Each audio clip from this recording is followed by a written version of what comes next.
Wheeler, the third, the founder, the president of the ONYXCON from the A-Town, you know what I'm saying, Metro ATL to the fullest. We out here. What's happening there? How y'all living? Happy weekend, okay? Happy closing of the weekend. We in Sunday, you know what I mean? It's a sunny, hot as hell day in ATL, okay? When I say hot, I mean, what's it, 92 right now, but you may as well put 5 on that and say 97. And they say it's gonna be like that the rest of this week, I think. You know, it's gonna be real cuckoo crazy, for real though, okay? Know that, know that. But I wanna give a very special shout out to the 1,600, what's the 1,600? 1,600 subscribers, all right? That's y'all who have already hit that subscribe button and did the right thing and became a part of history. You part of my monetization nation. That's what I call it. Everybody who supports ONYXCON for real, not just say they do, but they do it in their actions. They subscribe, they donate, they do things like that. Monetization nation. Now, I'm gonna show y'all the whole fit in another video, but I'm just so happy about these. I'm gonna go ahead. I'm gonna show y'all these real quick while I'm at this light. Let me show y'all these. Woo! Woo! Woo! Woo! Yeah, now let me tell you what I call these. I call these lemon drop tangerine charcoal creams. That's what I call that. That's what I call that. You hear what I said? That's what I call that right there. That's what I call that right there. That's lemon drop tangerine.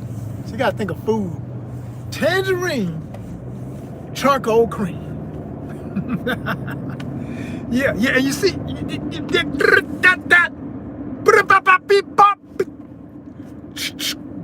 you know, you see. I'm gonna borrow that from Joe and Jada. I was watching Fat Joe and Jadakiss podcast. The first time I ever sat down and really watched it. I will be watching that because those two are hilarious. They just bounce off each other with some real fun, overly New York energy that's just hilarious to me. Especially Joe. Fat Joe is hilarious, period. That dude is funny as hell. Joe is a really charismatic cat. You know what I'm saying? If you've never seen Fat Joe when he used to do his thing where he would just sit, talk about different topics and stuff, and it was just like face forward, going live, whatever, those were hilarious. And now him and Jadakiss got this show. Like I say, Joe and Jada. And this is no promotion. I ain't got no affiliation. I don't know. I mean, I've never had the pleasure of meeting either one of these legendary hip hop stars, whatever. But yeah, I just giving credit where credit due. I thought they were hilarious. And they were interviewing Jermaine Dupri, the ATL legend, absolute legend, luminary from ATL, Jermaine Dupri. Shout out to So Def Records, A-Town to the fullest.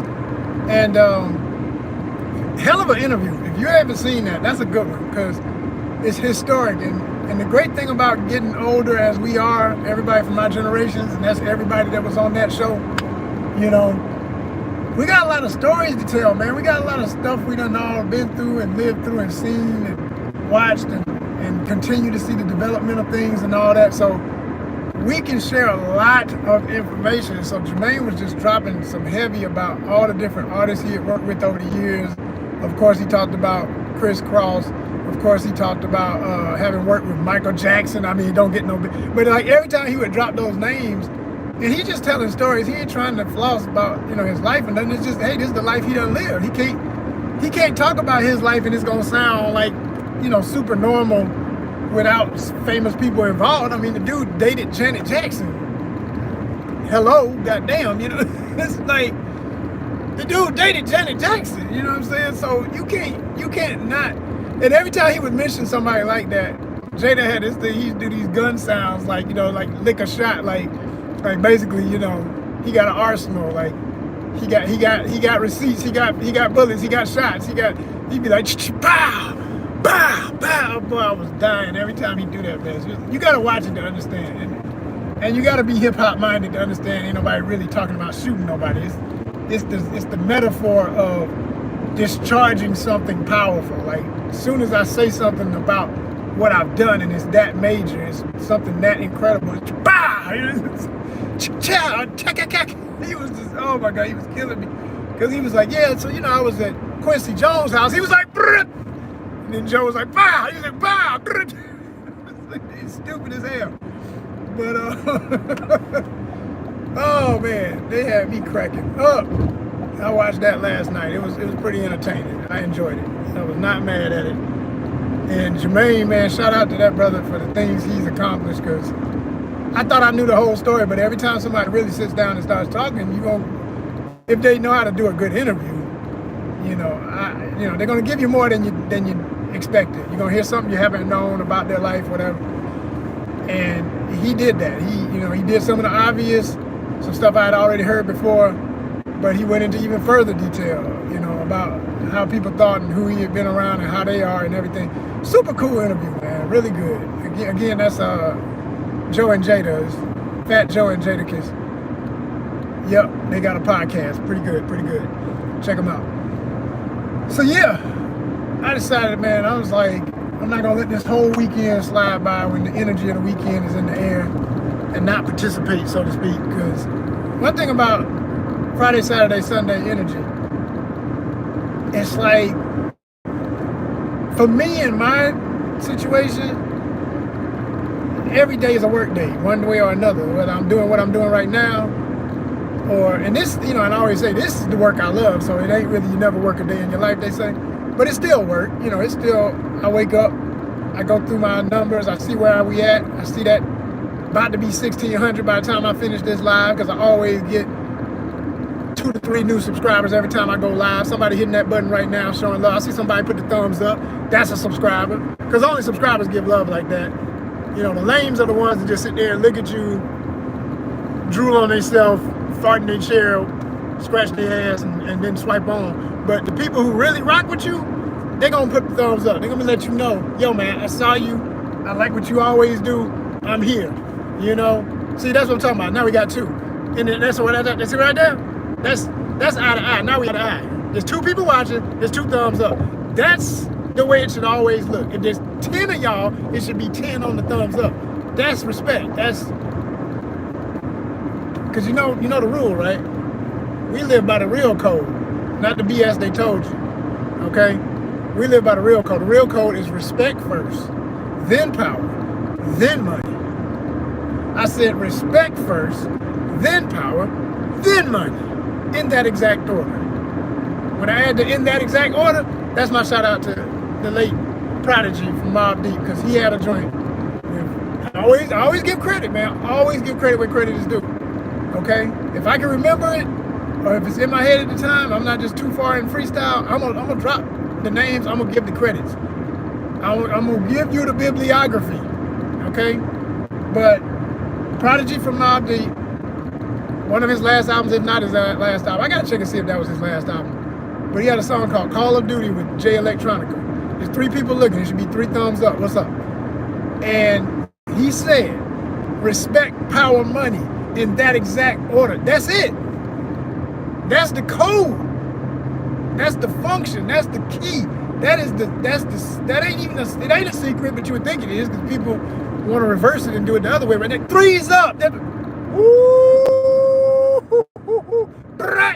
Bow, bow, bow. What did I say about Jada and Joe? Making all the little gun sounds. Bow, bow, bow, bow. That's what the hell I'm talking about. 3 and 3, man. We're going to make sure I got 3 new subscribers, too. We're going to hit that 1,600 plus. We need 1,600. Look at the subscription. We need 1,600. Go. Hey, tap on your mama, your cousin, your friend, your girlfriend, your boyfriend, your dog, your cat. Put a paw on the screen. That's right, the dog gonna subscribe, damn it. Put the cat to subscribe. Pow! Okay? I need everybody subscribing today. Everybody subscribing today. No more freebies. No more people just coming by, casually looking and taking up time and space and energy and not subscribing. No, we're not doing that. I said everybody in the household need to subscribe today. We going over 1,600. That's mandatory. That's mando. See, but I love that, man. Whenever my thumbs up is higher than whoever's looking, or matched, either matched or higher, I'm happy. There's 2 people looking, there's 3 thumbs up. I'm good. I'm good. Hell yeah. Got me showering myself. It hit the steering wheel, bounced up. That water felt good though. I ain't gonna even front. The air conditioner hit it too. As hot as it is today, because the heat's still coming through the windshield. It's that kind of hot. It's that kind of hot. I'm going to moisturize the beard real quick. Yeah. You know what I'm saying? But so basically, y'all, real talk. We do fundraisers sometimes, right? What am I talking about sometimes? What am I talking about? We do fundraisers all the time. Asking y'all to hit that subscribe button is a fundraiser. The more y'all who subscribe and watch, the more watch time hours we get, the more we get closer to that monetization that we need here. That's why I call y'all the Monetization Nation, because everyone counts. Every second, every minute, every hour y'all put in on checking out my stuff, it counts. You understand? So thank you.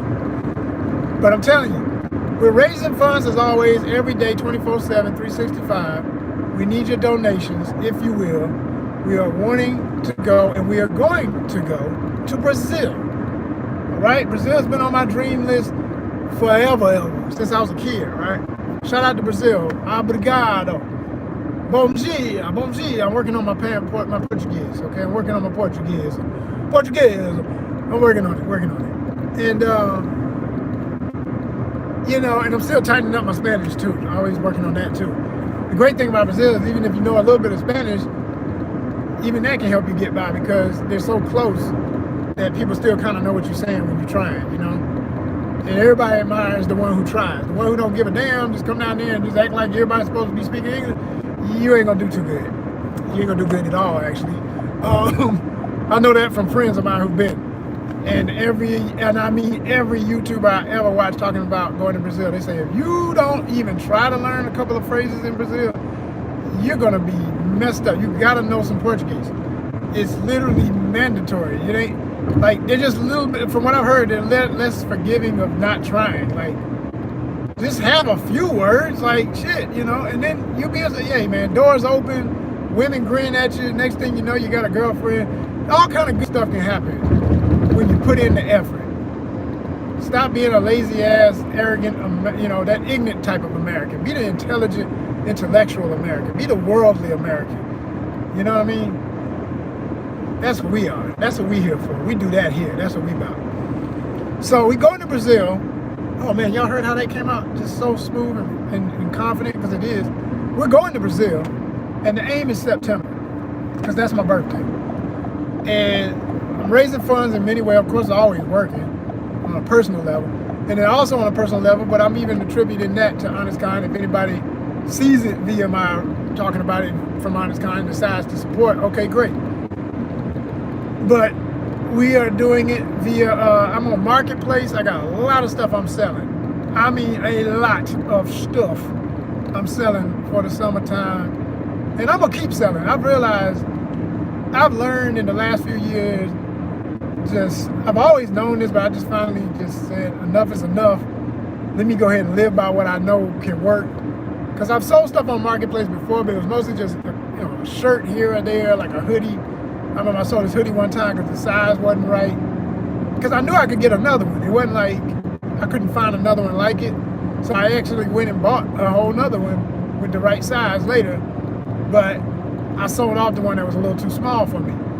And it was a smooth process because I'm learning that, for one thing, it's almost like picking an Uber driver in a foreign country, or even here. I mean, I don't use rideshare here if I can help it. That's just not something I do, because I used to do it, and I know how many crazy folk you can run into here and there. So I prefer not to use it unless I'm on vacation. Now, if I'm in another town, okay, whatever. But if I'm in Atlanta, I got wheels, I'm using my own, and that's that. You know, people be like, oh, you know, it's easier to take MARTA or Uber, and not from